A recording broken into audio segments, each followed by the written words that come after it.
It's 1946, and the city lights of New York burn bright until sirens wail. The first sound of engines is heard only seconds before bombs fall. In this alternate reality, Germany has just brought the war to America's doorstep. The weapon? A six-engine radar-dodging stealth bomber decades ahead of its time, the Horten H.XVIII. And if history had taken just a few different turns, this nightmare might not have been fiction. By late 1942, the Luftwaffe was on the defensive. Allied bombers pounded German cities night after night. Hitler demanded a miracle, something to strike back at the United States directly, to shatter their will and force them to negotiate. Reichsmarschall Hermann Göring issued a call, an America bomber able to fly 9,000 kilometers without refueling, carrying enough explosives to cripple a city. And in the shadows of this desperate ambition, the Horten brothers saw their chance. Reimar and Walter Horten were not your average Luftwaffe officers. Obsessed with aerodynamics since boyhood, they rejected bulky fuselages and tail fins. To them, the future was the flying wing, a sleek, blade-like form that sliced through air with minimal drag, and as it turned out, could also confuse radar. They had already built gliders, then the revolutionary Ho-229 jet fighter, a machine so advanced that when the Allies captured it, they thought it belonged to another century.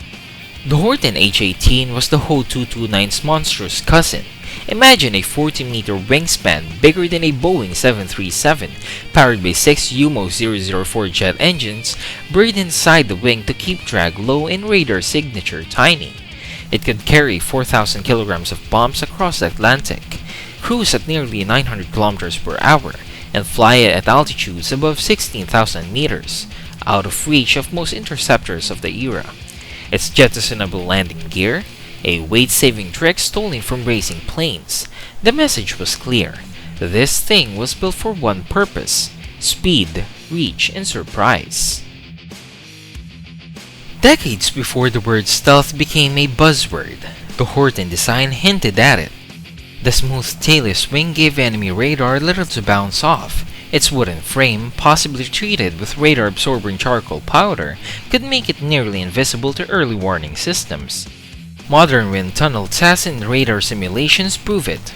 Allied radars would have struggled to see the H-XVIII until it was almost overhead. The psychological impact alone could have been devastating. But the H-XVIII never left the drawing board.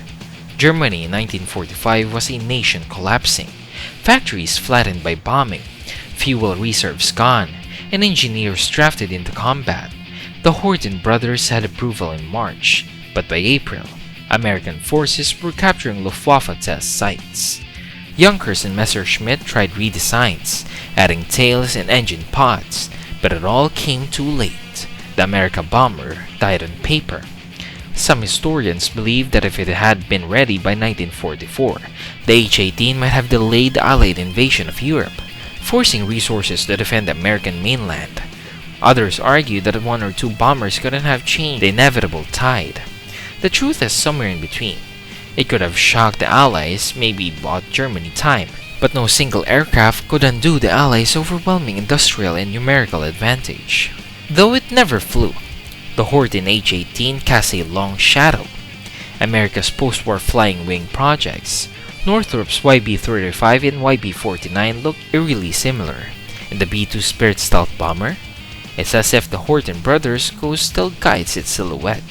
In a Smithsonian hangar, the preserved Ho-229 sits quietly, a time capsule from a war that could have ended very differently.